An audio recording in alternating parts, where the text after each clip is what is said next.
how to remove Instagram account from phone. Now sometimes even after you log out of all the accounts, the Instagram's login information is still saved on the login page on the Instagram app. So we're going to learn how we can remove those accounts even from the login list. So without any further ado and without any delay, let's jump right into today's video. If you want to remove Instagram account from your phone, what you can do is you can just go ahead and then launch the Instagram application from here.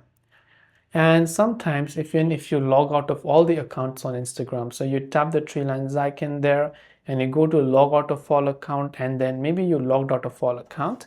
Even when you log out, the login page or the information is showing on the login page. Like right here, you can see 2 or 3 profiles.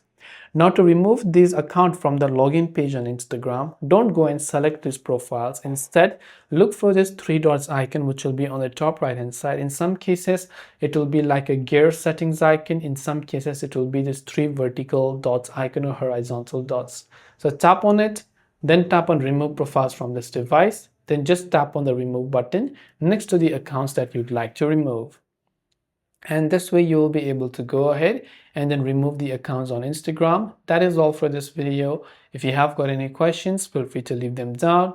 Thanks for watching and see you soon in our next video.